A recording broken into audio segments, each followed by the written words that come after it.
Hello, everybody. This is Sunshine, and we are here for the private room with Tiffany. Tonight, we're going to be talking about courting and dating. So, I know in our generation, I'm gonna I had to put my age out there so that y'all can understand where I might be coming from. I'm 47, so I know what courting is. And so we're going to talk about courting and dating and what that looks like in today's world, and we're gonna have some real deep conversations because I feel like the generation of children now, like my 16-year-old, they have no idea what courting is. And so that's what we're gonna be talking about: courting versus dating. And is there a difference? We'll see. We're gonna talk about it. All right. So before we do, we're gonna listen to J Lock, my artist. I manage J Lock, who is here on with us right now, and we're gonna start off our podcast with his song "No Rush."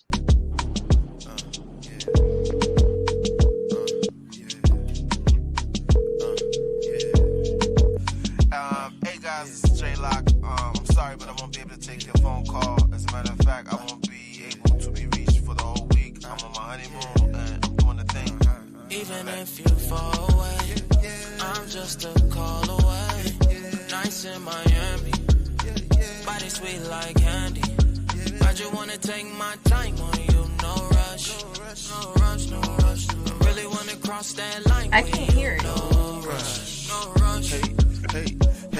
So you can't hear it? I can't hear it. Things that made me Can intense. everybody else hear? Things or maybe just vent. I can hear it. It's low, but I can hear it. It's like a little reggae type Leaders no of lead. vibe. That's I'm first they follow and pick up the speed. Damn, I feel left First out. they borrow, then proceed to be.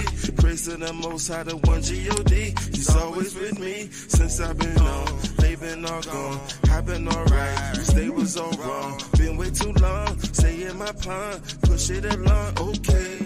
Grace flow like water while you docile. Getting my affairs in order while you doubt now. Sleeping too much against me ain't never good. Living my dream, crash the board like I'm Westbrook. Yes, I like that. What do y'all think? Did y'all like that? Nice. I saw some heads bobbing. Thank you. Yes, yes. So I'm gonna start with I you. like We it. have I did too. I like the vibe. It was real sexy. I really liked it. That was nice. That was nice.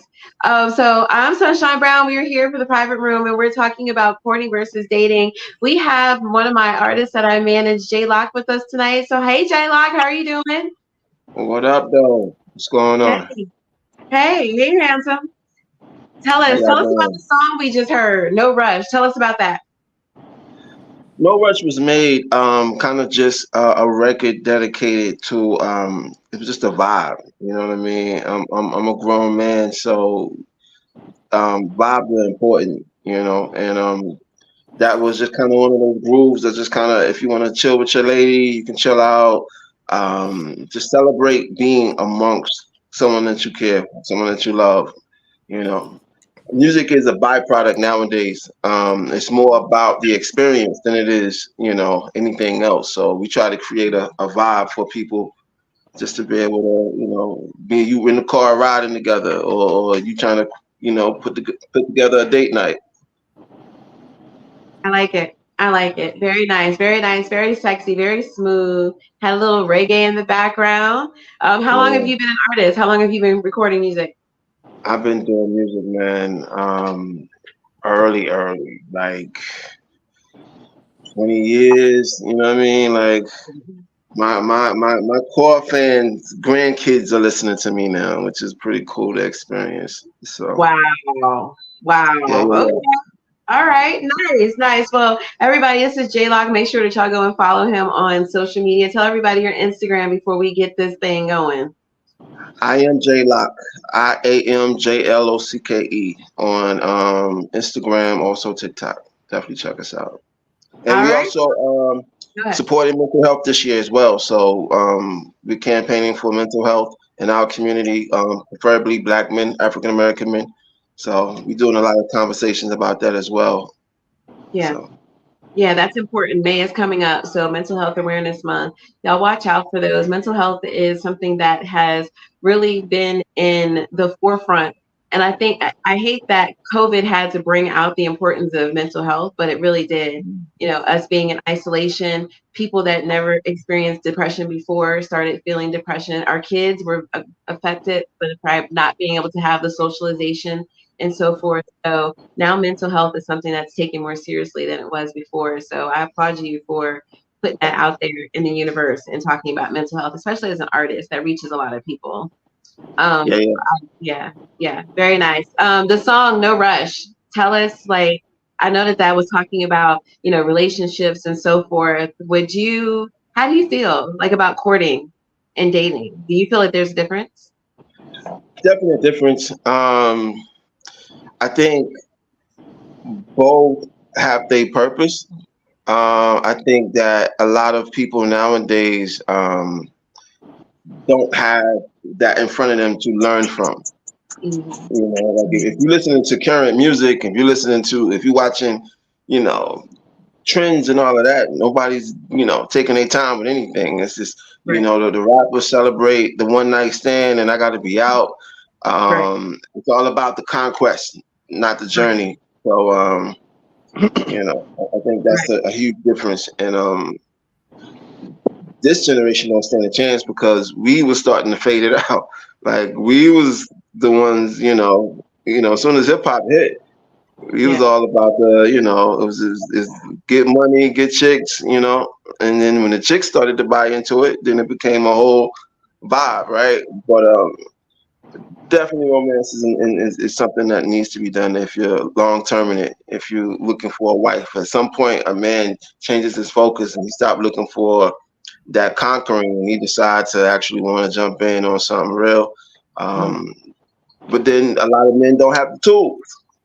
A lot of us didn't grow up with fathers to see those examples. So, you know, you basing it off of what you and your boys putting together. It's going to be short, right? So, you know, a lot of times that's not even understood what the difference is or how to even begin to process that and make that happen. Yeah, that's some good stuff. That's some good stuff right there. Okay, all right. So we're gonna come back to you. Also want to introduce Sev the Fairy. Hello, girl. How you doing? Hey, y'all. I am Sev. I'm a choreographer, a poet, podcast host, overall visionary. I wear many crowns, but those are just some of them. And I'm excited to be here. You guys always have some of the best conversations, so I'm looking forward to this one. I'm glad to have you back. I know you have had a cast.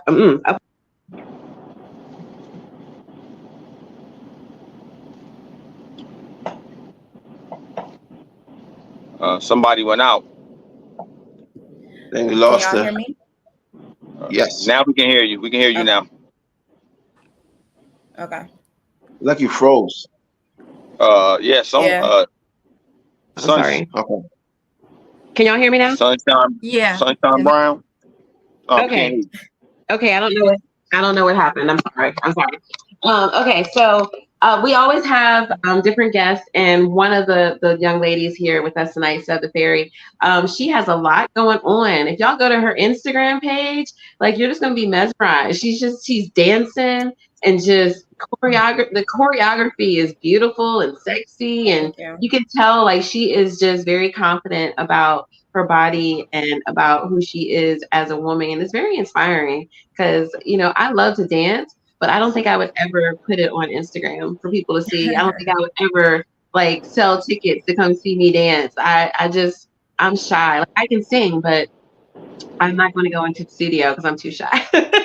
So when I see women like you that are like doing the damn thing and just, you know, showing body positivity and women's empowerment and all that good stuff, it's really nice to see. So that's why I wanted to have you back on. Oh, well, I really appreciate that. Thank you. Of course. And then we have Mr. Khalil. So Mr. Khalil is here. He is one of our special co-hosts. So if y'all don't know, we are looking for a male co-host. Ropi is focused on her music. So unfortunately, she's not going to be joining us on every Monday. Hopefully she'll check in with us every now and then. But Ro had to take a step back because she's focusing on her music and her health, and we're missing her. So some masculinity here. We need some men on the panel to kind of have a different perspective. What do you think, Tiffany? Yeah, I agree. Yeah.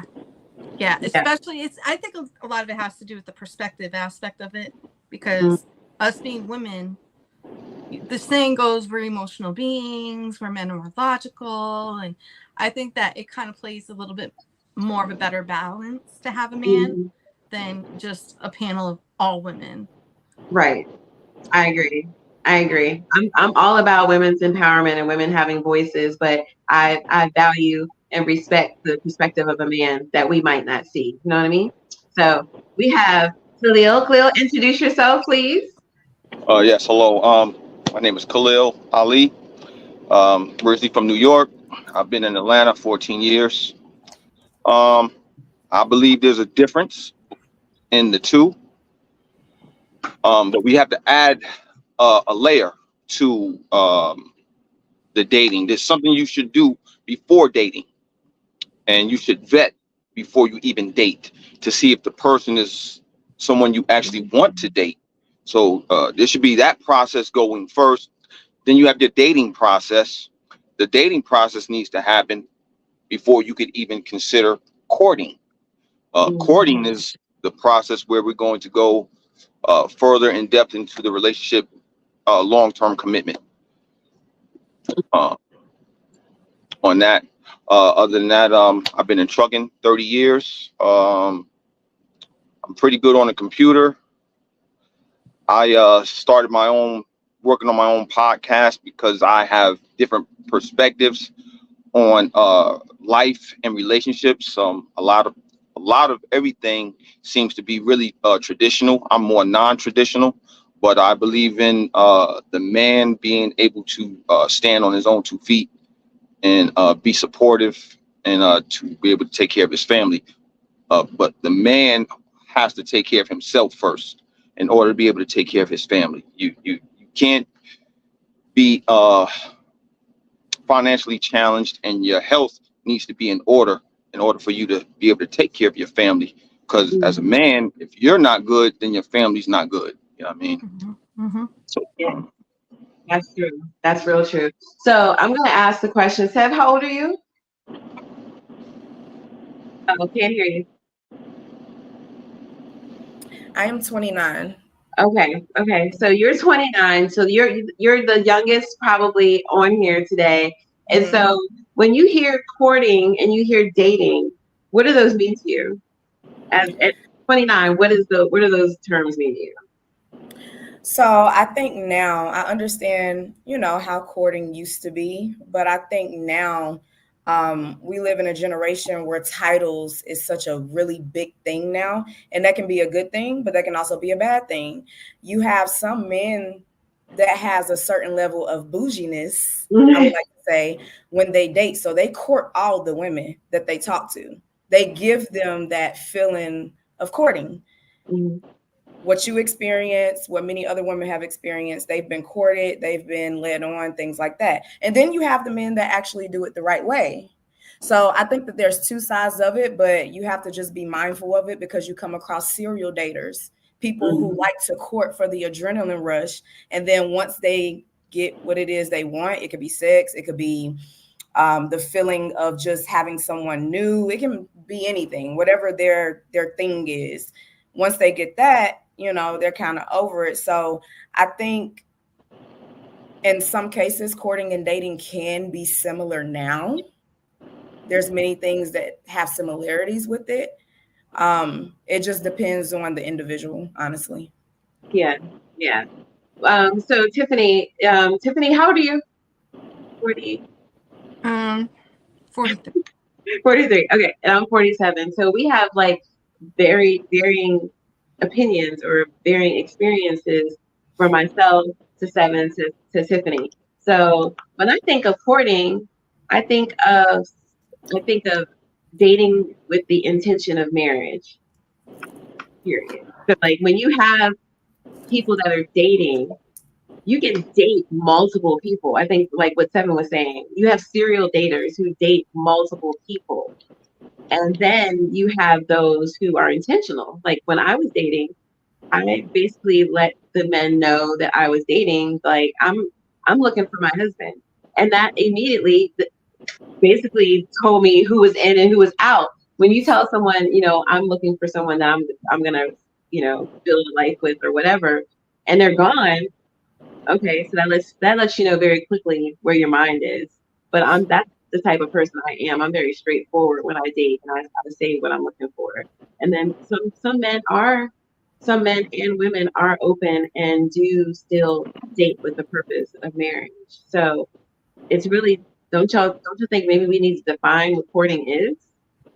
Mm-hmm. Sure, Yeah. we can. Yeah, like the traditional form of courting was dating with the intention of marriage. You dated that person because your mom or your dad or somebody thought that this person might be a great fit for you. And then as the centuries went on, that intention was still there, dating with the intention of marriage. But then somewhere it stopped. I don't know. What do you feel, Khalil? What do you feel? All right. I'll tell my age. I'm 51. First, we'll go with from the definition standpoint. Mhm. Dating is more of a romantic thing, romantic relationship between two people, aiming to have some sort of stability, right? But then when you get to courting is where you're looking more for your person. You're looking for that person you're going to marry down the line. But I don't see a problem if you're not looking to be married. That's why I say vetting is important, because you don't have to waste your time with dating. Because if you vet the person and y'all are talking, and when I say vet, meaning talking on the phone, y'all are doing your actual research of each other before you actually go on a date. That's one of my things. I need to talk to you a few times before I actually go on a date with you to see if we're aligned. But there's times when, I was not looking for my person. So if I'm just looking to hang out and date, then that's not a problem, as long as we can be honest and say, yeah, I'm not looking to be married. So, I mean, and I always say, whether young and old, I believe men and women need to have some experiences in life first before they really know they want to be married. I think you have to have a couple of failed relationships first. You know what I mean? I have a few friends that I went to college with, and they're all divorced now. They got married in their early 20s, 23, 24, 25, 26, and they're all divorced. And maybe I have one friend that might still be married, but he's only still married out of convenience because he's worried about being broke, and his wife is the breadwinner. So he stays married because of that. You know what I mean? You just have to define what you're trying to do when you meet people. Everybody's not looking to be married, and that's okay.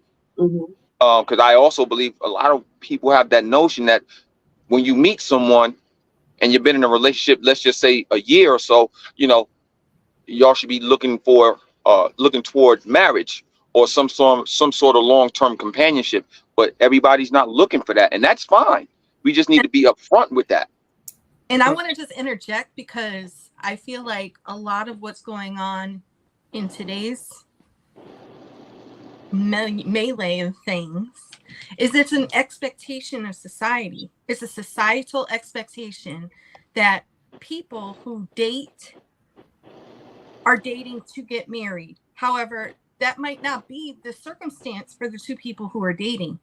Exclusivity might not be the end goal. Commitment might not be the end goal. They might just be happy being single and dating because it's a way for them to socialize with other people.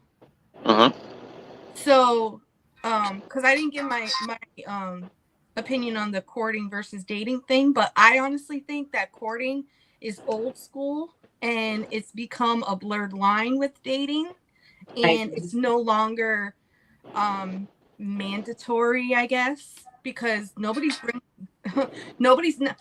is knocking on a woman's door and asking her dad, can I take your daughter on a date? That's a cultural that's thing. Part of courting too. And some cultures no they longer. Yeah, it is a culture thing. I know when I started dating, the guy that that wanted to date me. He came to my house and asked my dad to take me out. Like my younger days, I've had that happen. But now, like even with my children, I'm like, if you have someone that you like, my son, I say, or my daughter, if there was somebody that liked her, I'm like, well, I haven't talked to them yet because I'm still old school. Like, if you want to date my daughter, then you need to come and talk to her parents.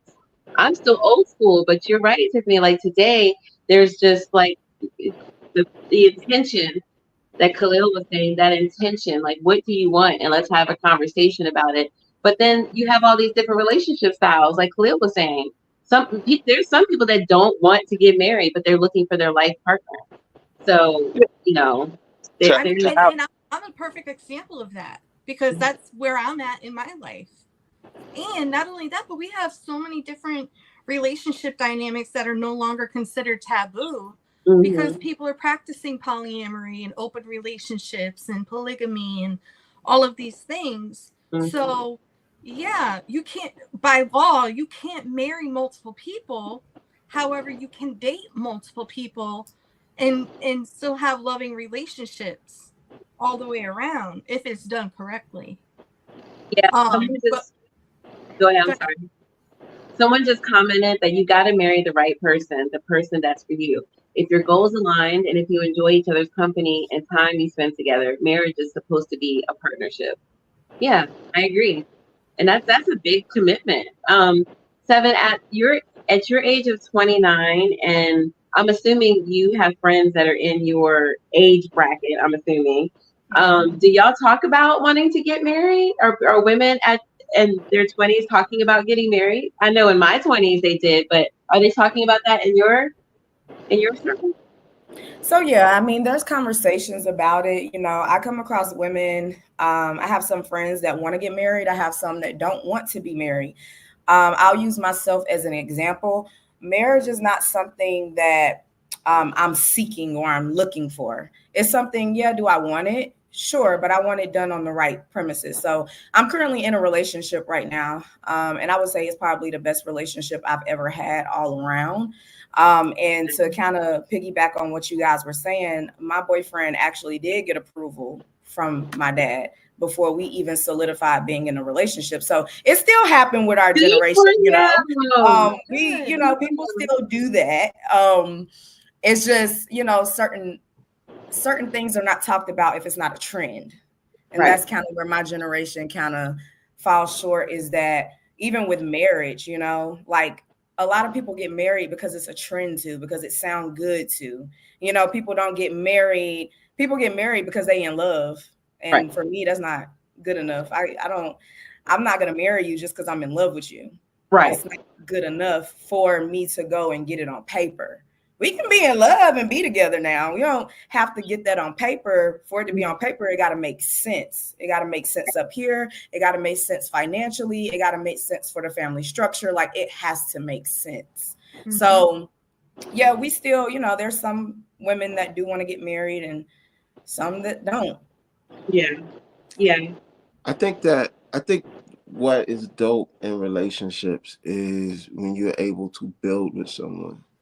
You know what I mean? Like, everybody nowadays want the Burger King and McDonald's way of doing things. They want it instantly. They want you to come healed. They want you to come financially stable. Now, men, we supposed to have that, but again, we don't always have it figured out. Most of the cats that I know actually came and will agree that they didn't get their stuff together until they got with the right woman. And what women do to a relationship, your finances, they'll help you figure out your life. They'll mend relationships with your family. Like, that's what a woman does. She nurtures it. So a lot of times we don't know how to deal with that because we're not very vocal on just those type of responses, right? So I think to build something together, if y'all both start at a certain point, you end up successful businesses, whatever you think success is, that's dope, and that also builds the relationship. And I think those are the kind of that's where I come from. That's what I've seen. You know what I'm saying? Like, a lot of my partners that are successful have a similar story. So So, and Jay, how old are you? 48. Yeah. Okay. So I know Khalil said that his boys that got married in their 20s are divorced now. Do you have friends that are married? Do you have Sure. married friends? And okay. But the crazy thing is, I have probably more men around me that I know personally that are successfully married. Like out of like just off of the head, most of the guys that I know are happily married, successful, has went up with their women. But yeah, I know guys who, I mean, nobody gonna get it right the first time. Right. Especially if you don't have that foundation to grow from. Like, how many men actually grew up with their mother and father together? You know what I mean? And that way of living, like, that's rare in itself. So yeah, I think it depends on where you come from too, because sure. because like for me, I would say the majority of my friends have both parents in the home. So I think it really depends on your background, your environment, where you come from, and all that, and that's how you learn your values when it comes to family and marriage, is seeing what you saw growing up, what your experiences were. What did you grow up in? You might have people that grew up in a family, their parents were happily married for 50 years. So they saw their parents together. And so that's their version of what marriage is, where you might have someone that grew up, they didn't have two parents in the home. There's always arguing, there's always shit going on. Everybody around them, other friends, was going to their mom and daddy house on the weekend. So it really depends on like where you come from. And that really determines how you date or how you cook. Sure. Well, everybody's level of growth is going to always be different. No one grows at the same time. And that's even, I was talking to a young lady that told me she divorced her husband basically because they just grew apart. And that kind of, if you're listening to something like that, and she's an older lady talking about she divorced him because they grew apart, but she said he was a good man. So it confused me. That type of statement confused me. He's a good man. You grew apart, so you divorced him. I mean, she didn't go into no elaborate details, but I'm lost at he's a good man. Can I chime in on that? Yes, ma'am, you can. So a lot of people have this expectation that if you're a good man or you're a good woman, that's good enough. People really believe that. Like me, I know I'm a good woman, but I may not be compatible with you. You know what I'm saying? Just because I'm a good woman, that don't mean that we supposed to be together or this is supposed to last just because I'm good, So I think a lot of the times people kind of get that confused. And, I hear people a lot of the times when they get out of a relationship, they be like, well, I'm a good woman or I'm a good man. And, it's their loss or they missing out. And it's like, they might not be missing out. You might not just be what they want. You know what I'm saying? Like sometimes it's really that simple. Like you have to, well, let me not say you have to, because don't nobody got to do nothing. But ideally, you want to be with the person that you are willing to grow through things with. You have to be compatible in that light too. And a lot of the times, once again, people get together and, you have some honeymoon phases that only last 6 months. You got some that last a year. You got some that last a lifetime if you do it right. But people get so caught up in that honeymoon phase, no matter how long it is, that when it's gone, they don't know how to maneuver. They don't know how to get through it. They don't remember the small details about their partner to get through it. Because they wasn't paying attention. I think with that, this is what she said is all true, right? I think at this stage of life, though, just like there's so many outside influences, and people got to be mindful of the outside influences that they let creep into their relationship.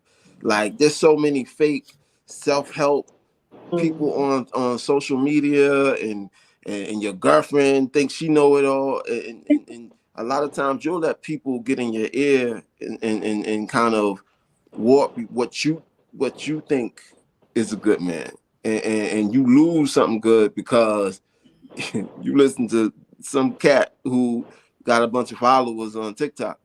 You know what I mean? Or you listen to that bitter girlfriend and men do it too. You know, guys will sit there and be looking at their boys going out and doing stuff. And one day you take that trip and you see what it's about, and then you risk everything. So, I mean. Yeah, there's a song out right now talking about, you know, it's a rap song, and he's basically saying to the woman, you know, I can take you to Paris. I can, you know, I'm hustling to buy a house and so on, but you're listening to your girlfriends over there who don't even have a man, so forth and so on. So every time I hear that song, I rock with it because it's true. You know, you just like Seven said, you can have a good man, you can have a good woman, but are they your good woman? Are they your good man? And if you find that out, are you willing to invest to the? Well, I'm gonna say this though.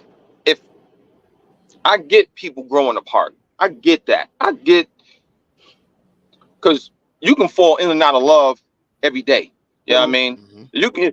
It happens. But my thing is, you in a marriage for 15, 20 years, and then you'll grow apart, or you're not in love anymore, and you just decide to just scrap the relationship or the marriage after 15, 20 years and not work and not, I don't know if they working on it or not working on it. But my thing is, you get married with an intention of, what is it, for better, for worse.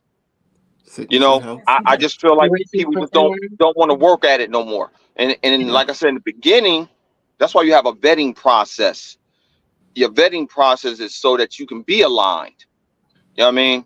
No, I'm gonna speak up real quick, just to go back on what Jay was saying about like the whole wanting the McDonald's and Burger King relationship where it's instant.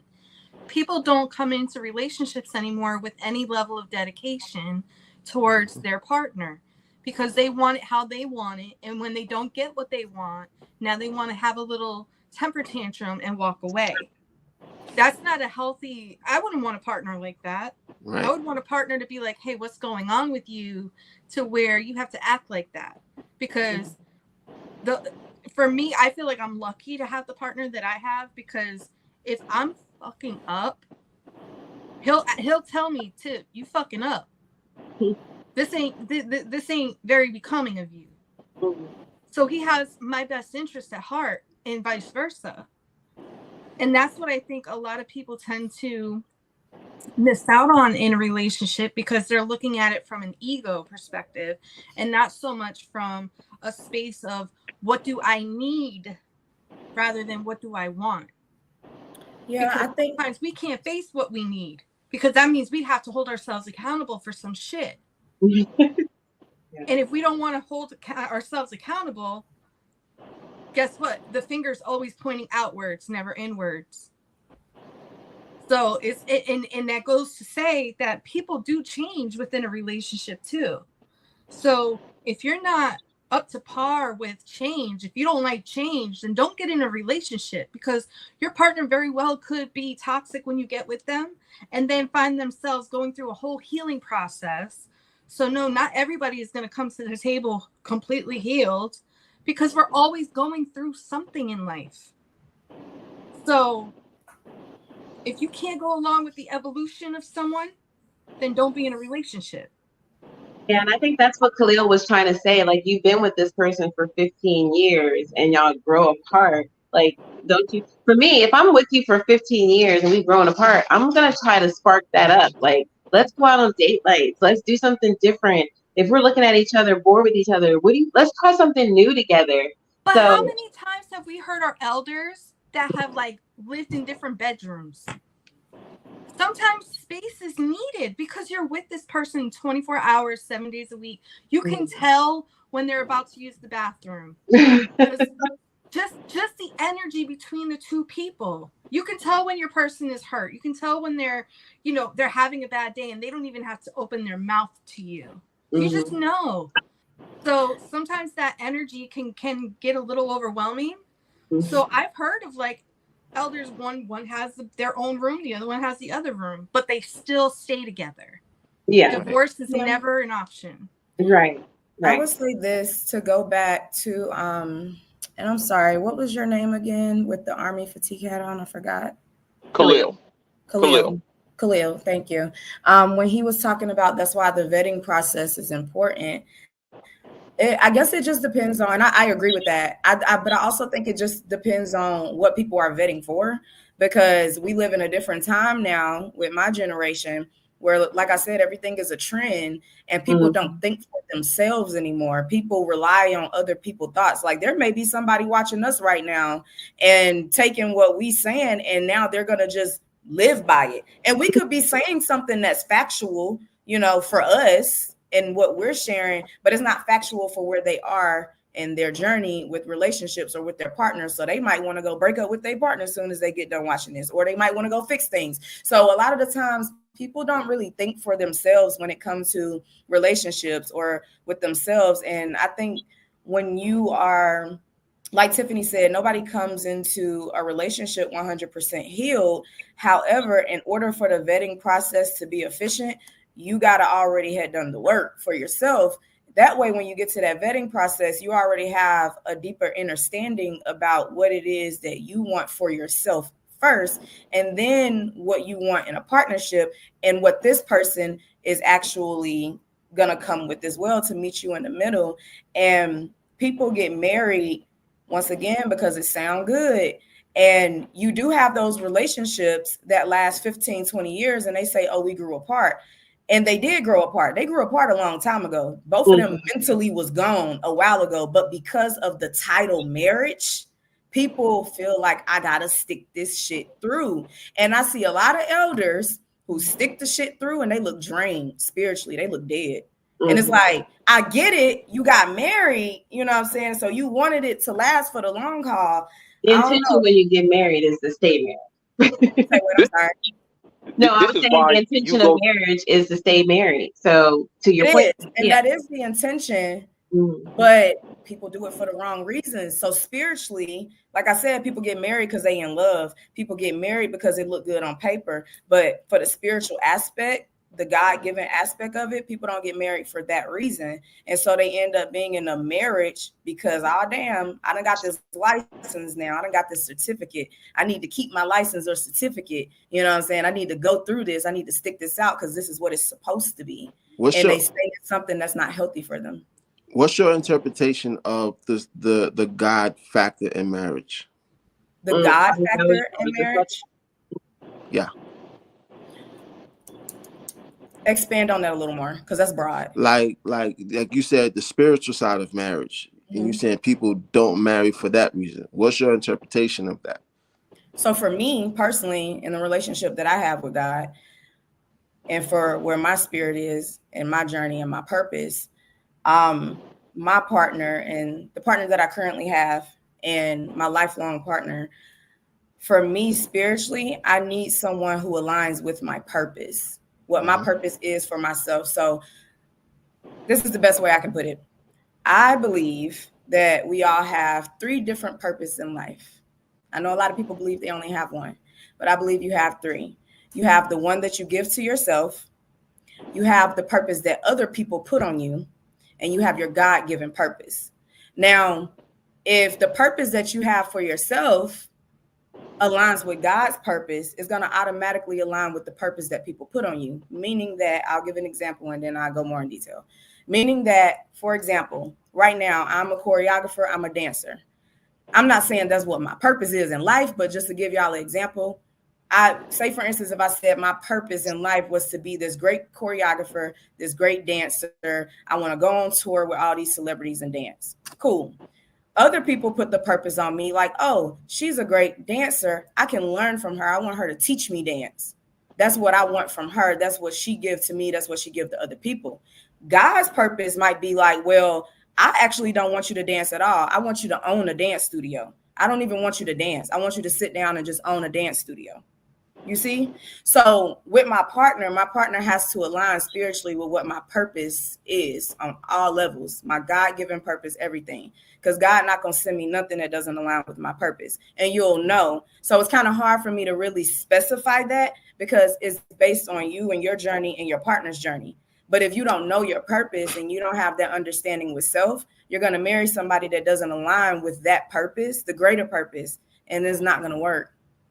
Yeah. Well, If I can answer that question, Jay, when I think of God and what that has to do with marriage, is that God created us to have a family, to build, and that back in the day when our parents were dating, or maybe their parents were dating, that if you are interested in someone, you're interested in them with the intention of marriage. You don't just date. It's not the serial dating back then when our parents and our grandparents. That wasn't something that was stressed. It was, you're supposed to, grow up.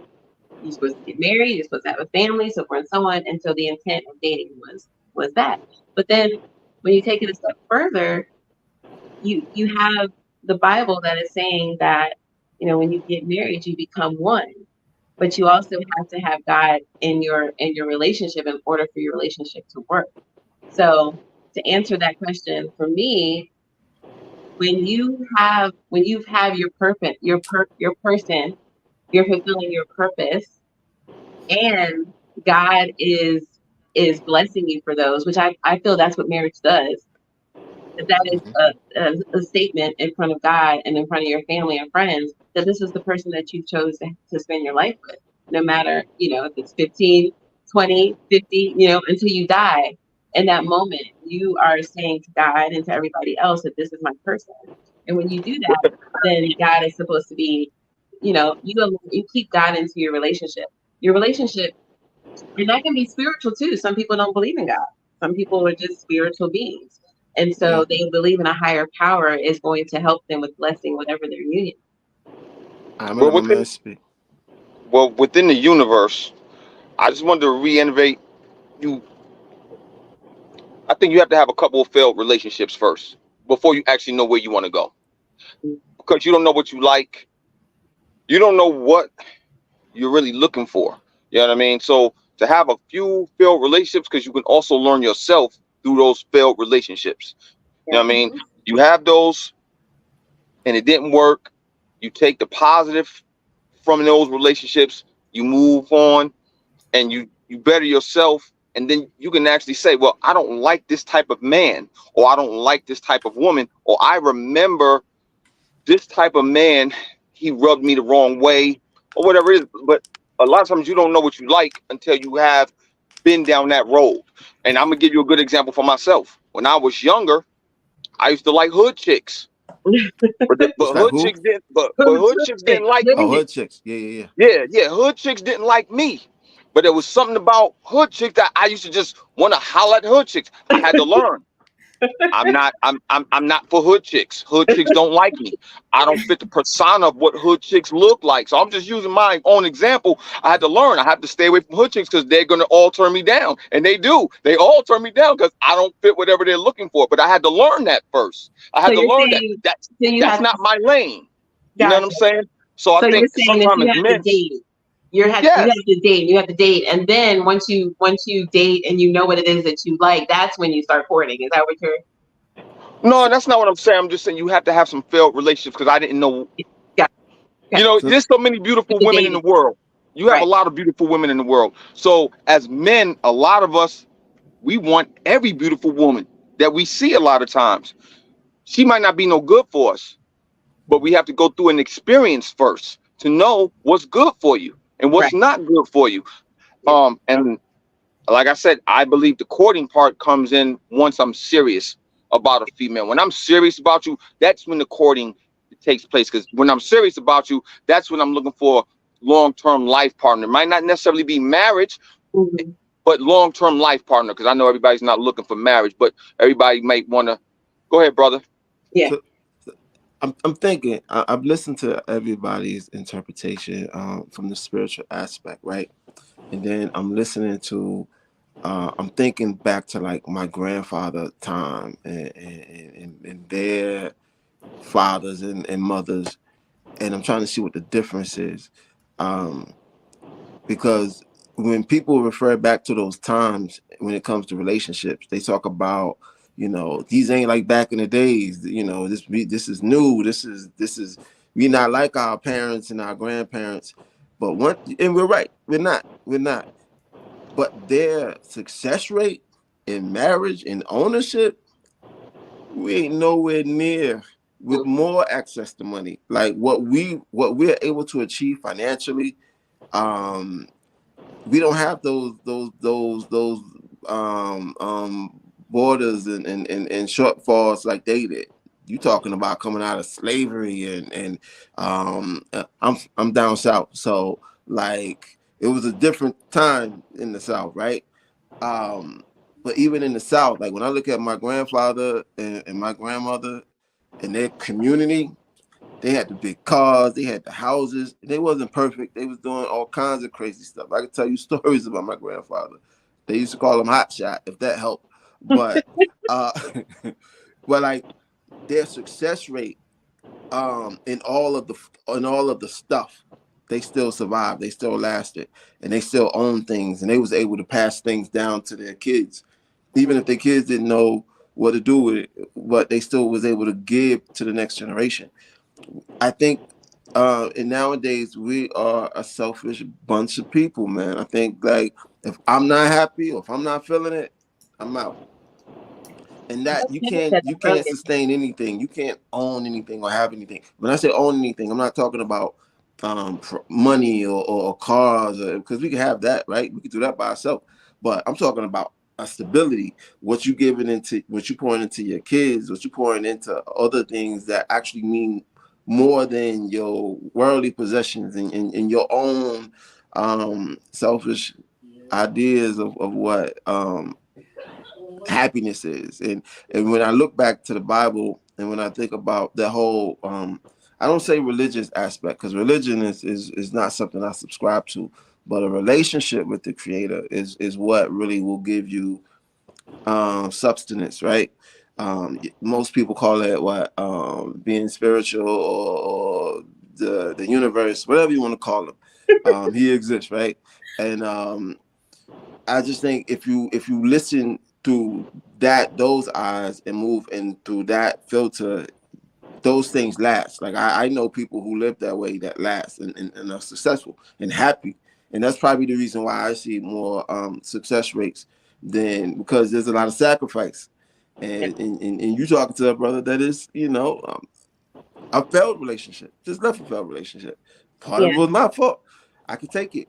But at the same time, I understand that it was my fault, and it doesn't make me upset or it makes me take ownership of my piece. You know what I mean? She got to deal with her piece and she dealt with it. But for me, I can own it. And then that's being grown. That's grown man. But I also think that I don't know. I just look at it. I've lived long enough to kind of see a couple of generations come through, and I see the difference, and I see what worked and I see what didn't. And you hold on to what that foundation is and all that other stuff, all those TikTok influencers and all that. Like, if that's what you subscribe to, that's you. But you're gonna see the fruits of that labor. Well, the thing, you can still stay traditional, and this is because we all, except for this young lady, a lot of the tradition is gone because people are listening to social media, right? Mm-hmm. They're following social media. So if they're not taught tradition, and then you're going with, you got to move with the time sometimes. Like, we can stay traditional because we know tradition. We know what we saw traditionally. So we can adapt with the current times, but you can still have your traditional values. Right. The generation now doesn't have tradition. They don't have tradition because their parents was kids when they had them.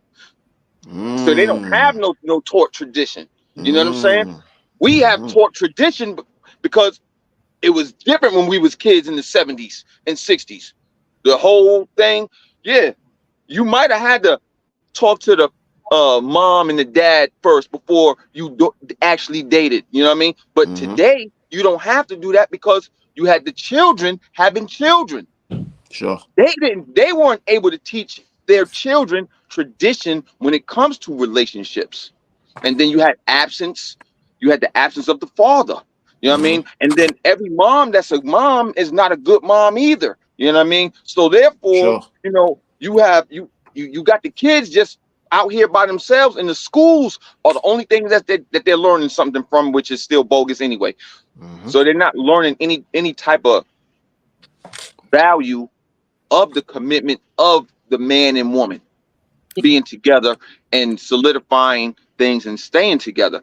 Like I said, you don't have to get married, but that long term where you the man in your household and you taking care of your family, you're doing what you're supposed to do as a man, and you're being a protector, provider, as well as you're supposed to be able to, you know, be a teacher as well. You know what I mean? Sure. And if you have the right woman, she's going to allow you to lead because she sees the strength in you.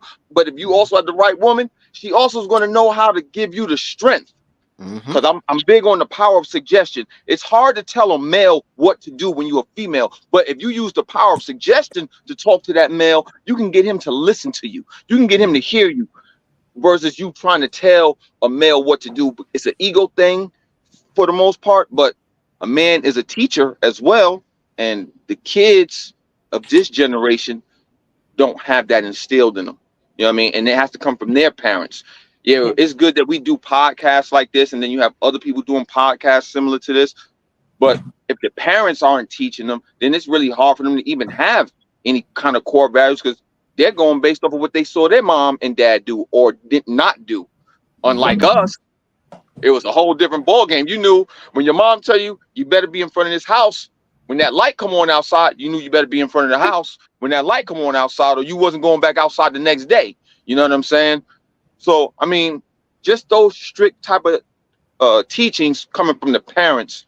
When we were kids, it was different. And I'm not saying that the young generation don't have two parents in the household, but statistically, we see a lot of the young generation only have one parent in the household, which is usually the mom.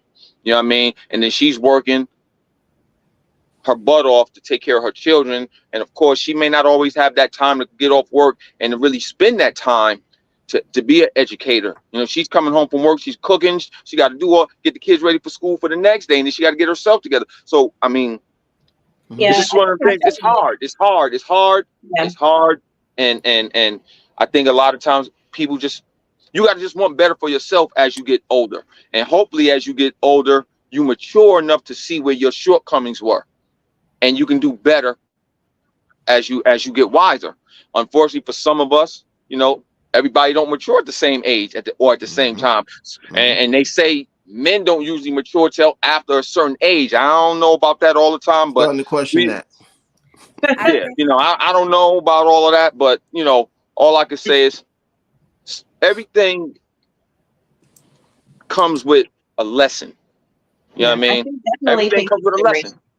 It's definitely generational, because I know what my parents taught me, and you know, their parents taught them, my parents taught me, and I try to teach my daughter, like, you know, if she does it now, if there's someone that she's interested in or she likes, she will bring them, like, put them on the phone. This is my mom. You know, you have to talk to my mom. So I'm trying to teach her that, but unfortunately, not everybody has that same foundation and that same background of learning that you just don't.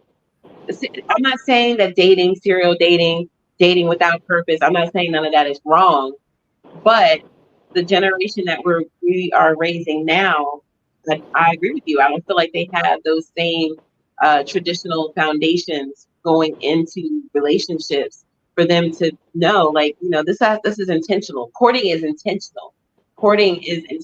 You are going into it with a purpose, whereas dating, you don't always have a purpose. You might just be dating because you like dating. Like Seven said, you might just be the person that, or like Tiffany said, you might enjoy being single and just having the company of different people.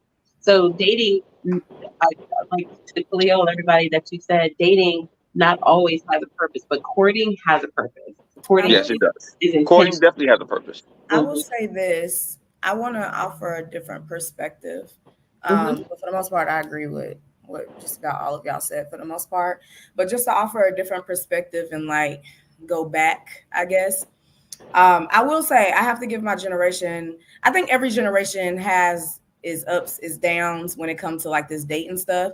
And so even with my generation, you know, we have a lot of ups and we have a lot of downs. Now, I do have to give us our props though, because when I think about dating and I think about courting years ago, you know, I do like that now women have, you know, time to actually truly vet men. We have more time now to truly vet men, because you have to think about it. A lot of the times our grandparents, they were in survival mode. We couldn't even get a house without y'all men, honey. A lot of these older women was using these men, if y'all really want to get to the real of it, because we couldn't get our own house. We couldn't get our own job. We couldn't even open a bank account. So we had no choice but to settle down, get married so we can have a roof over our head, food on the table, you know, have everything that we can have on our own now. We had no choice but to be in a relationship with just about anybody who wanted to be serious with us and have kids with us. Because back then there wasn't that many good men. There was men that were great providers. And I think a lot of the times men get that so messed up. One of my relationships, and I'm not going to say which one, but one of my relationships, I ended that because, yeah, he was a great provider and, you know, he handled his business, but he lacked emotional intelligence and he was not affectionate. Why would I want to be with that? Right. Because you're a good provider? That ain't good enough. That used to be good enough with our great-great-grandparents because we needed that. So it'd be so funny sometimes when I hear people say women nowadays just use men and do this and do that. And I just be listening like, did y'all not know y'all was getting used way more? I feel like back then, we couldn't have nothing in our name. It was not the, settling. It was not this. It was never the same. Back then, it was never the same when you talk about being used. And the one thing I don't really go into is what my mom and dad was doing, or my grandparents actually really did before me. Because see, if we start thinking like that, then you really never get nowhere holding on to. Well, we got to go back to the roots. The root of it is if I have to be. I wasn't done yet though. I got you though. Let me finish real quick. But now just to end there, you know, at the beginning, that's just a perspective. I'm not saying that was the only way, but that was just a perspective that I think a lot of people overlook when it comes to how women date and how men date now. Now move forward. We'll go past you guys' generations. We'll go straight to my generation. Well, no, I'm not going to skip past y'all. With y'all's generation, you know, we talk about tradition and, you know, our generation not holding the tradition when realistically y'all are closer to that generation than we are. You know, y'all are way closer. So for that to have had stick the way that a lot of people in you guys' generation speak of, you guys had to have hold that torch and made sure that foundation was restructured and rewired. You know, you can't have a stable house if the foundation isn't good and the wiring is not good either. You got to go back in every couple of years and, you know, go back in and make sure everything good, get an inspection done again and get the shit back right, you know? So we there now. So now we're at my generation, and we're at my generation where, you know, you have the internet, you have all these different components now. And I have to give my generation props because, yeah, it is a good bit of us out here that's just, you know, out here just having sex and doing dumb shit. But then if you really take a look around, I'm not even gonna just focus on the relationship aspect. We have more of my generation now that's back gardening. We have more of my generation now that's back talking about mental health, how it's supposed to be, because it wasn't a thing then. Now it's a thing now because of social media, talking about mental health now. We talking about the fact that, hey, you can't just be a good provider. You got to have some emotional intelligence, and you got to come with some stuff just like the woman. I can't be good to my man if I don't have emotional intelligence with myself and with my man in order to make sure that we have a good relationship. I can't be his backbone if I don't understand the structure and the genetic makeup of myself and of him. It don't work like that. So I have to give my generation props because, yeah, we walking back around now with afros out again, and we gardening. Like I'm gardening this summer with my dad. You know, we gardening. We're doing a lot of different things. So yeah, we have some downfalls, but you got to go back to the root sometimes and look at it. We have new roots now, and these new roots might not be good, but once again, you got to inspect the home and see if the home need renovations in order to now restructure it. Yeah. Y'all haven't done enough yet, though. I like that. Y'all impact won't be. It's too young. It's too young to give yourselves pats on the back, because y'all haven't really done enough. You haven't. With the generations before, you've been able to go back and study it. So currently, this is your generation. You don't know what y'all impact will be. And going back to our generation and the renovation, here's what people leave out with why we were so screwed up. You're looking at the crack epidemic. You're looking at the AIDS epidemic. You're looking at the development of the projects and them kicking men out the house.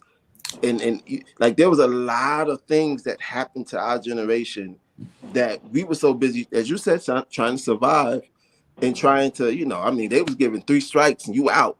They was hunting us. They was kicking in doors with military style. They was doing what they doing over there on CNN. They was doing that in Compton and Jersey and like all over the country in black neighborhoods.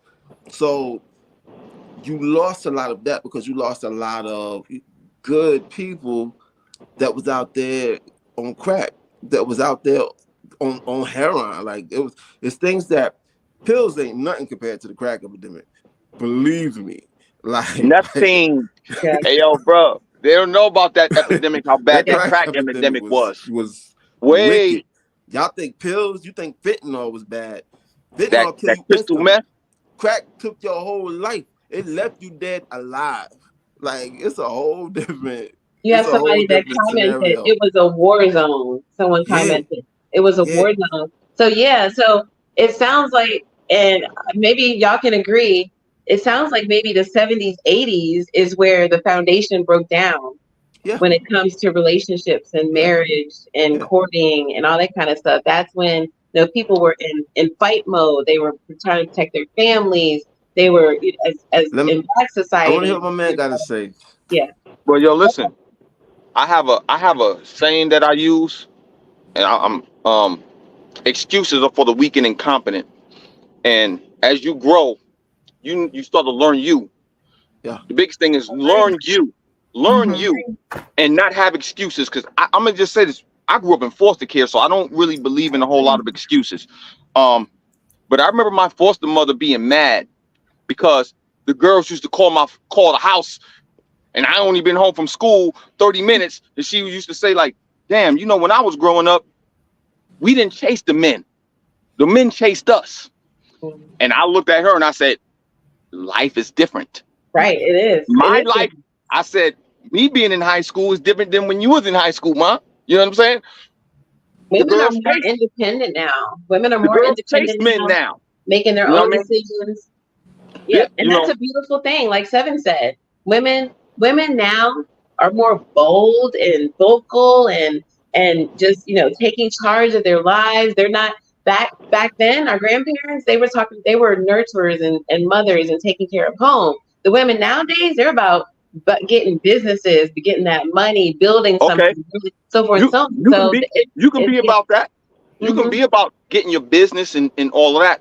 But as a man, I don't care about your money. I don't care about your accolades. What I care about is, are you a good fit to me? Because me as the man, I'm coming into it already knowing that I got to be a protector, provider. But this is also based on whether or not I see your value. If you don't show me your value as a woman, why do I want to protect and provide you in the first place?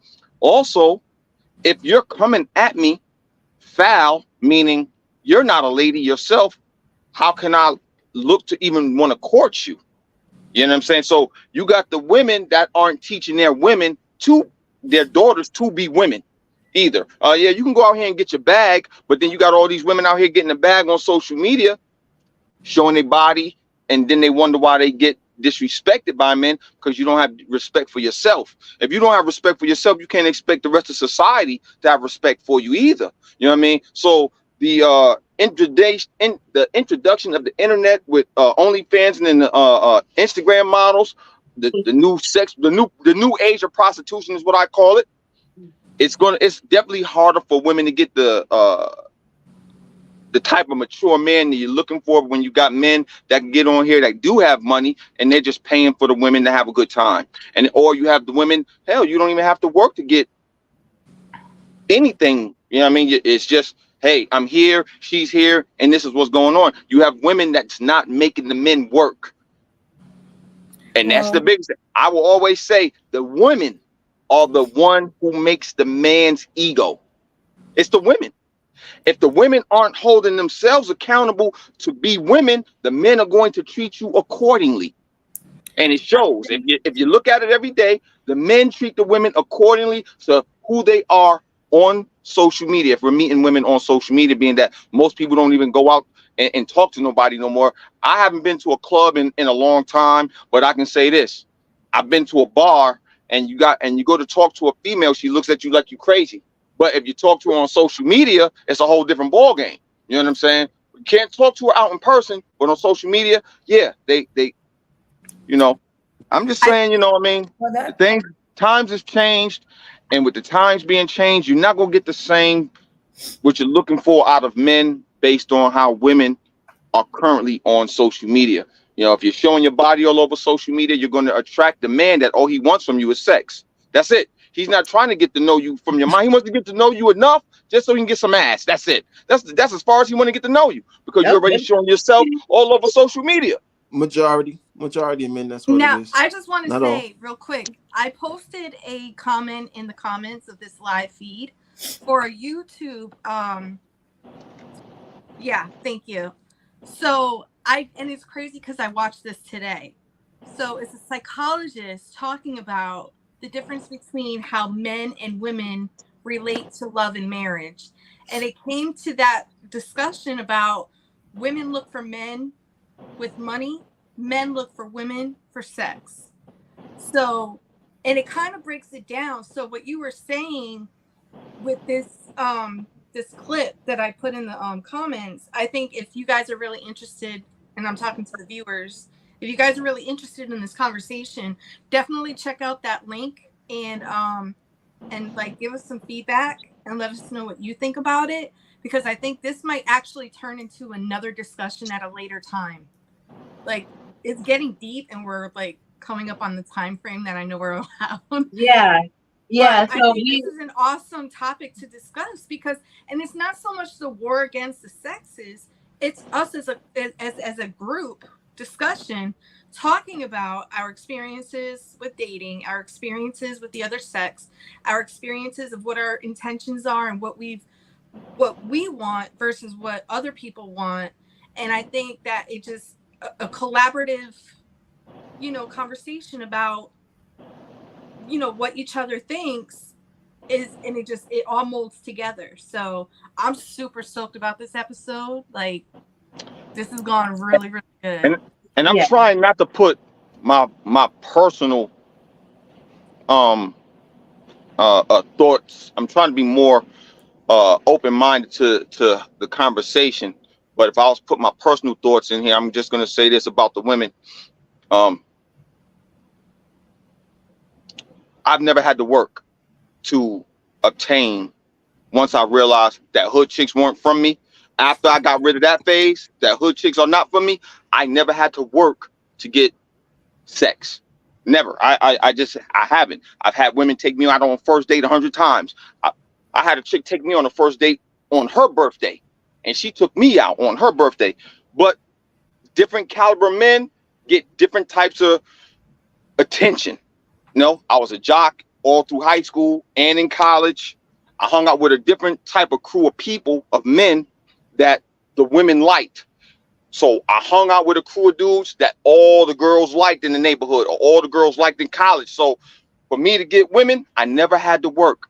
I really never. And then when social media came, I abused it. I'm not going to act like I'm not a saint. I've abused social media because females have been following me on my Facebook page, and I use my Facebook page to date. I don't have to do anything else. Just straight Facebook. I put the women on my page that I think look good, and then I just follow them and see how they are. They don't make me work for nothing. I haven't taken a female on a date in 14 years because they don't make me work for it. They don't. If you don't make me work for it, I'm just not going to do it. I'm not. gonna say- But Wait, there is wait. Can I chime in real quick before we end? Oh, I'll make it quick. Okay, Seven. Yeah, let me get myself together. Go ahead, Seven. Because these two said a lot, so I just want to chime in on it real quick before we go. So I know you said our generation is too soon for us to give ourselves a pat on the back. yes. I don't think it's too soon. I get why you say that to a certain degree, but I don't think it's too soon. Why? I feel like I'm a good example of why we should give ourselves a pat on the back, because I know me and I know what I offer. I'm pretty sure on this call, I done offered y'all a different perspective y'all probably never even heard before. This from was not. That somebody was my not aimed age. towards you though. No, Because- I know. I'm just using Yeah. myself as an example because that's all Okay. I got right now.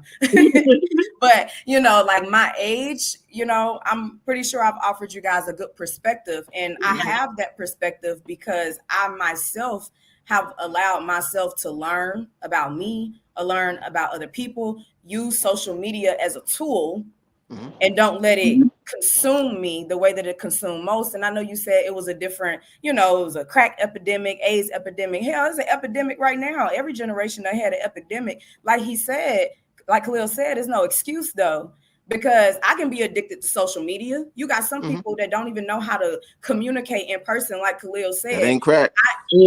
Hey, but whatever your addiction is your addiction. Social media kills some people. Yeah. You know what I'm saying? Yeah. Fentanyl might not be crack, but it still kill people. It still take lives. It still take people does. away from their family. So it doesn't matter what type of drug it is. Hell, sex is a drug if you have an Absolutely. addiction to it, you know. So it doesn't matter what it Absolutely. is. It's all about the mindset. So I don't like to use those things as like, you know, well, because y'all on crack. Y'all good, right? I'm just saying, y'all good. You talking about us? Like on the panel? Yeah, Is that it was what just you talking about? I was being sarcastic because it was like the crack and the AIDS epidemic. didn't But I'm take like, it. shit, y'all good? We here having this conversation. So you know, there was still some people that made it that could have helped the foundation. Just like with me, when my son grow up, you know, he gonna say the same thing I'm saying to y'all. He gonna say about us, and he gonna be like, what happened? And it all comes back to leadership. There's different levels of leadership. You know what I'm saying? So, for example, what Khalil was saying with social media, when he was saying if there's a woman on social media that's dressed a certain way, or he don't have to work too hard for women, well, it all comes down to leadership. Because as a man and as a woman, for me, I'm a choreographer. Sometimes I be on fucking Instagram. I might have on a bodysuit. My ass might be out. Now, my man, he's a great man. So he never came at me. Men don't disrespect me. I'm gonna just put it like that. They don't slide in my inbox on some disrespectful shit. They don't do none of that because I think it's all about energy. And when you understand energy is just certain things you're just not gonna do with certain people. Now, old me probably would have got disrespected because my energy was different. But my energy now, people know how to talk to me. They know how to approach me based off my energy, whether I'm showing something or not. Now, if a man chooses to do that, that's because of him and his core beliefs and his core values. So I think there's different levels of leadership. If you're a leader, if I got somebody around me and I see the energy that they're doing what they're doing in, and we close enough, I'm going to speak on it. There might be men that come at me that I'm not going to be involved with because of the simple fact, why would I do that? If I want you to be better, why would I invest in that? Why would I take advantage of that? So I think it comes back to people's core beliefs and values. We can do better, but if people don't hold other people accountable and do those things, then it's going to be a constant thing, especially if you play into it as well. Yeah. Who's y'all leaders? Huh? Who's y'all leaders? So let me break down what I meant by that. I know what you meant. I know what you meant. So, I know what you meant. I'm I know saying what you there's meant. different. I know what answering you your mean, question. right? You're talking about individual, but I'm saying for your generation, Who is y'all's leaders? who is your leader? Who are our leaders? We have Yes. 19 Keys. Have you ever heard of him? Who? 19 Keys. Have you ever heard of him? Yeah, but tell everybody else who it is. So 19 Keys, he have a podcast show called High Level Conversations. He is, I would say, one of our leaders as well. We have 19 Keys. We have Aristotle Investments. We have so many different people. But what They I was teaching you about speaking money? on- huh? What do they teach you? Everything that we're talking about plus more, plus how we're talking about social media, how natural intelligence plus artificial intelligence can equal enhanced intelligence. So using these things that we deal with nowadays as a tool than an excuse. They teach us how the family structure should be. What we're talking about now, they teach that. So you should go look him up. His name is 19 Keys. You'll learn a lot from him. But what I was speaking on when I was saying leadership, everybody can be a leader, but there's levels. You get what I'm saying? You know. So everybody has a part to play, but if you're not willing to play your part, then hey, shit gonna get lost in the sauce and things gonna get messed up if people don't hold the structure. Yeah. I think that everybody can agree that when it comes to dating, I think we all understand that what dating is. I think we also understand that courting is intentional and it has a specific plan, has a specific purpose. But it sounds like we also agree that there was a point in history, generational, where courting was no longer the way to do things. You know, women became more powerful. They're working outside the home. They're taking care of themselves. Women are getting married later now.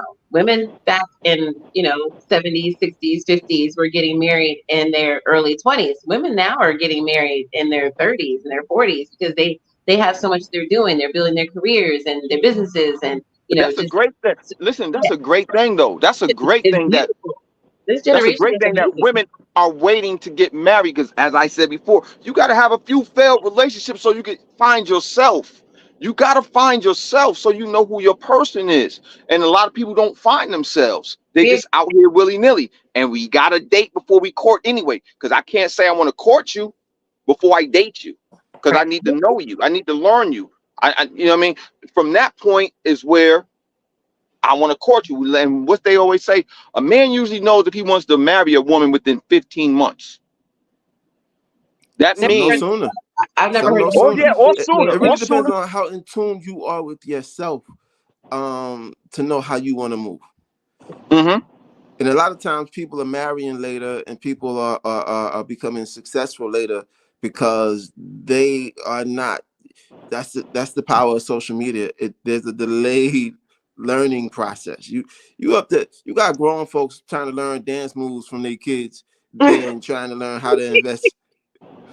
I know I do. You understand what I'm saying? I'm trying to figure out what the hell is going on in society these days through my kids.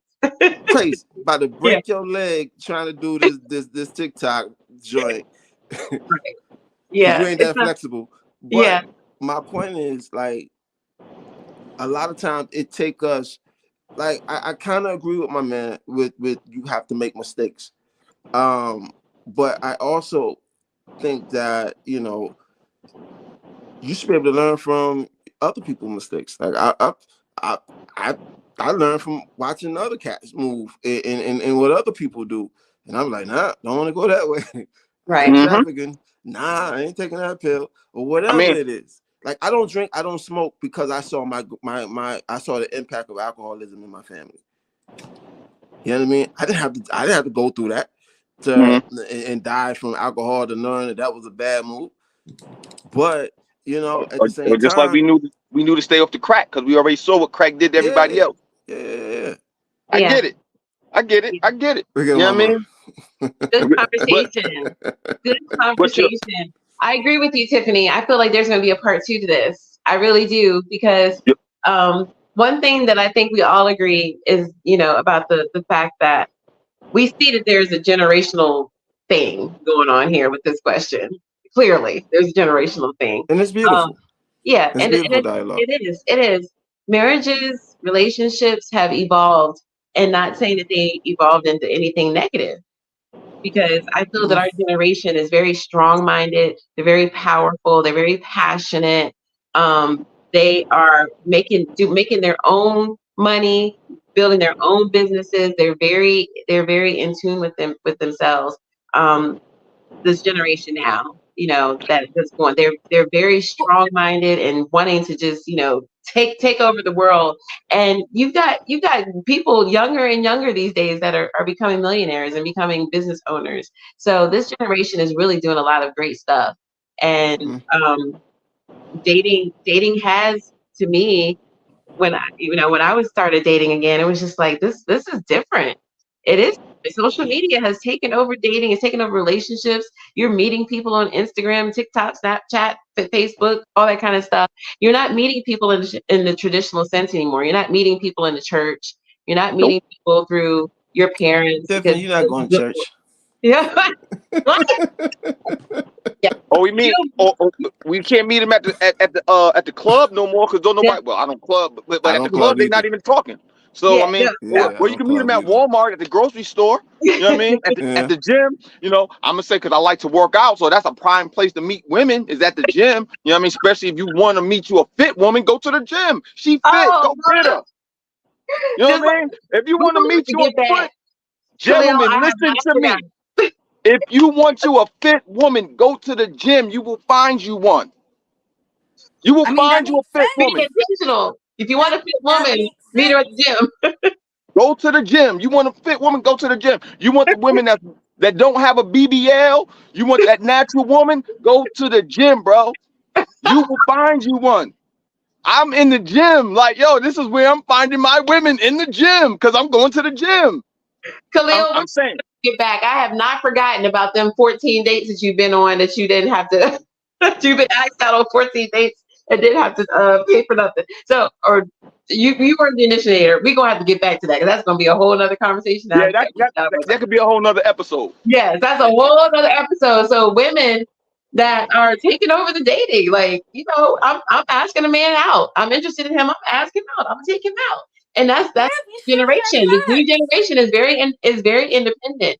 Women are very independent now, which I love. But I always tell women, you can be independent, you can have your own, but it's nothing like having a good man. It's not nothing like the leadership and the headship of a good man. And it's okay to be a woman. It's okay to be powerful, but let a man be a man. But that's a whole other conversation. That's a whole other conversation. Let a man be a man. You can be powerful. You can have your own thing. Let a man be a man. The other thing I would say is, me personally, as a man, I love an independent woman versus a dependent woman. And here's my logic. When you have a dependent woman, and let's just say you a man and you only making $120,000 a year, and I'm even hiking that number up because we know the average person is only making about $45,000 to $50,000 a year, right? But let's say you get you a man that's making about $120, but he's single. But now he takes on this woman who's dependent on him. Hey, yo, bro, you got to pick you up a couple extra hours now because you have a woman now that's dependent on you. Versus if you meet a woman that's independent and she got her own, bro, I don't have to work 3 more extra hours per week because I know she can hold her own. And I've already got my own already. I don't have to work an extra 2 more hours a day to make sure I have enough to take care of my lady when I know she's independent and got her own. You know what I mean? Now, see, I'm gonna play devil's advocate with that. Go ahead, let's go. I'm ready. I was making good money. I was making good money, and I was single, and everybody around me was making good money. When I say around me, other businesses that was around me was making good money. Mm-hmm. The difference was every one of them had wives, and their wives was working with them, and I was single, and it made me a target because I had women that would come and work for me because they was trying to just be close with me to try to rock with me, and that whole different thing that was coming with a single black man being successful. Mm-hmm. So I started to be like, yo, I don't want to be single. Like I want that same structure. I wanted a woman. Didn't matter what she was making. I wasn't worried about that. What I was worried about was that balance that I didn't have. Mm-hmm. You know what I mean? Like at some point, that balance becomes more valuable than the financial gain. So I understand what young lady was saying about what the women bring in the independence, but I don't care if you're an independent, successful black man or independent, successful black woman. You're going to need that balance because you're going to need that level of protection. You're going to need that guidance that's there. When you in a room full of sharks, you're going to need them eyes to watch behind your back. You know what I'm saying? Like everybody out here shucking and jiving and playing games. But when you're talking about real life, like it's a different energy. And that's why I move how I move. Like it's not about the game, man. being single and out there on the scene, being outside ain't don't mean nothing when you trying to build something and you talking. And my mind started to shift to legacy. So when you start to shift your mind to legacy, then it changes altogether. You ain't bump online and offline interaction if it ain't about building, that structure and that foundation for these babies up and coming.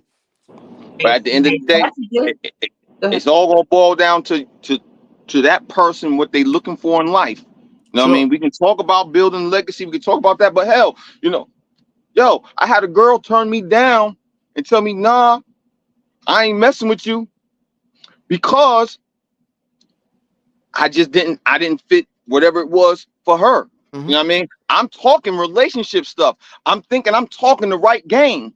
Like I'm talking long term. That was a problem. Marriage. You were talking game. Hey, that was the problem right there. You were talking marriage. I'm saying I'm talking marriage. And she was like, you know what, Khalil? That's not where my life is right now. And we talking about, this is an older woman. Yeah. I'm talking marriage. She's talking about, that's not where my life is right now. You know what I mean? Yeah. So once again, all I'm saying is it just depends on individual and the energy. Everybody's not looking to get married. And she was older than me. You know what I mean? Yeah. So I can't say, you know what I mean? It's not just the men. Like Miss Lady said, it got to make sense.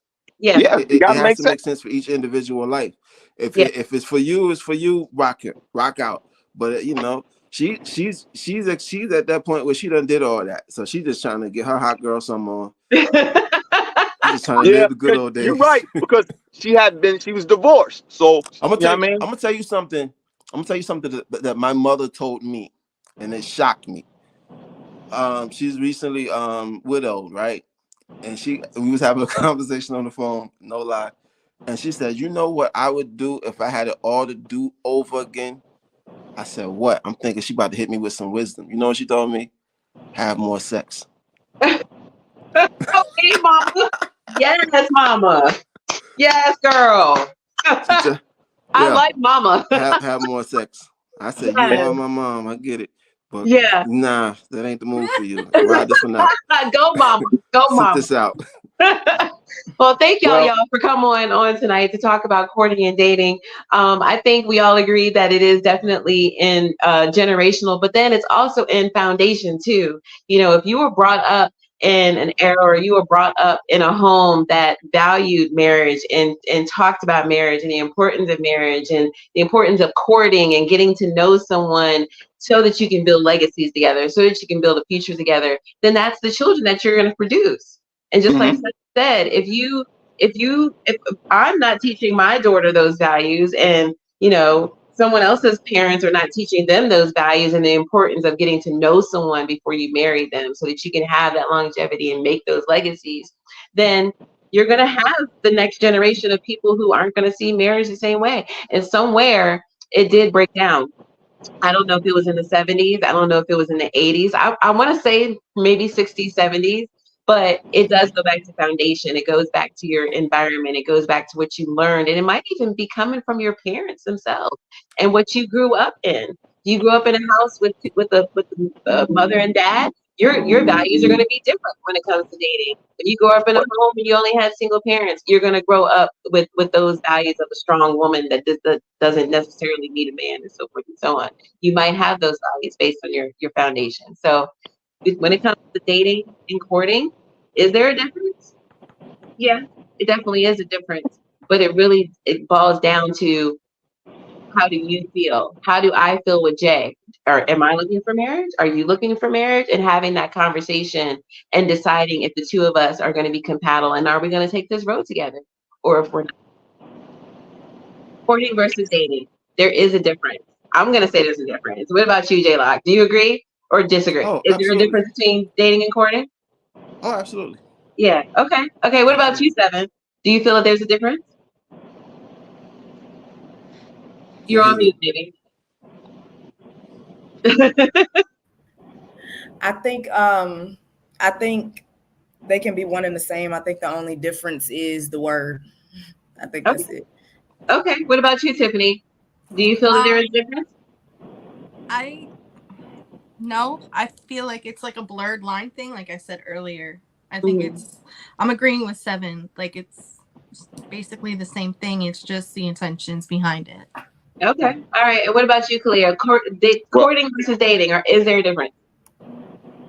The big difference, especially if we're going based off of the definition. If you looked up both of those words, they both have 2 different definitions. One is dating just to get to know someone, and courting is that long term. So definition wise, yes, there is definitely a big difference definition wise. When you look it up, whatever dictionary or whatever, if you look it up and Google it right now, they're 2 different definitions. So they're not one and the same. So yes, they are definitely different. Yeah. Thank you for that. So thank you for everybody that was commenting. We had some really good comments. We try to include them as much as possible. But I think everybody agrees, courting and dating, you have to have that communication. There are some blurred lines, especially now with the generational and the foundations of today's society, especially with social media. So courting versus dating, is there a difference? I kind of feel like that question's still out there. So we're going to revisit this later and talk more about courting versus dating, because I really think that, having these conversations with different generations like we did today is really important when it comes to talking about relationships. So thank you everybody for joining us tonight. We are at our moment. So real quickly, tell everybody how they can find you. J-Lock. I am J-Lock on TikTok, Instagram, and my music is on all streaming platforms, so definitely check that out. Thank you so much. Seven, tell everybody how they can find you. I am Sev the Fairy on Instagram, TikTok, whatever social media, Sev the Fairy. Got it. Khalil, tell everybody where they can find you. On TikTok, you can find me, Khalil Ali 360. Facebook, Khalil Ahsan Ali. That's how you can find me. Nice. And I just want to point out Miss Cindy McBroom. She might be giving us what we need right here. She says, I believe courting is with the intention of a serious relationship. Dating is the beginning stage. That makes a lot of sense. That's the definition. She looked it up. That's the definition on Google. Yep. So thank you. That's the definition on Google. She looked it up. Because I already had looked it up. I had it sitting right here on my other phone. Tiffany, courting versus dating. I think we're going to be talking about this subject again. Tell everybody how to find you. They can find me on Instagram at sweet_T_with_Tiffany. Facebook is Tiffany Knowlton with the KNOWLTON as the last name. And TikTok is, I forgot, but if you follow me on the other stuff, you'll see it. Okay. Make sure that y'all check mine tonight. Cindy in the comments said she didn't have to look it up. She's been married twice. Okay, thank you, Cindy. She said, "This is from experience, baby. This is from experience." Yo, that's all my people. Hi, Cindy. All right, so make sure that y'all check in at lunchtime this Wednesday. For Tiffany and I for 2 Shots of Tea. We're going to be talking about the latest gossip and the latest hot topics. So please follow us on Instagram and Facebook and YouTube. 2 Shots of Tea. Just spell it all out. TWO Shots of Tea. Make sure that you go and follow us, and we will see y'all next Monday. Thank you, and have a great day. Peace and love. Good night. Peace.